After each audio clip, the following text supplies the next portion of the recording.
We now know the names of the 2 firefighters killed at the arson-turned-ambush attack in Idaho. This is Coeur County Fire and Rescue Battalion Chief Frank Harwood there on your left. On the right, Coeur d'Alene Fire Department Battalion Chief John Morrison. They were both killed when a gunman opened fire near the Canfield Mountain Trailhead as crews responded to a brush fire there. Dave Tisdall, an engineer with Coeur d'Alene Fire, was also hurt in the shooting. He is right now in critical condition. Our focus today and in the coming days will be providing support to the Tisdall family as well as both families that lost loved ones yesterday.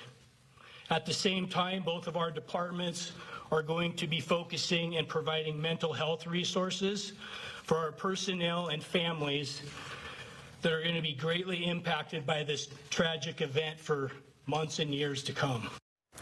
The shooter has been identified as 20-year-old Wes Rowley. Officials say he was likely homeless and originally from California, but he's been in the Coeur d'Alene area since 2024. Detectives still trying to find a motive for the attack, but say they had been in contact with him before.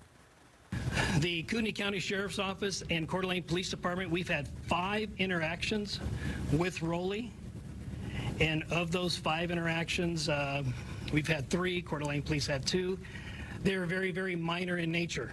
They had to do with more trespassing.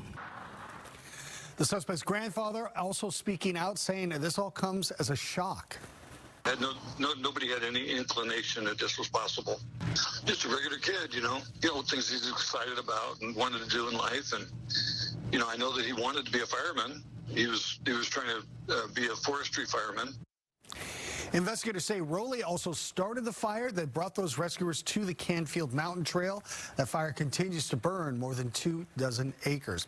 As the fire chief mentioned, a focus in the coming days is providing mental health support for fire personnel and families. And that's been a growing shift for first responders across the board, including here in our area. We spoke with one peer group called Support 7.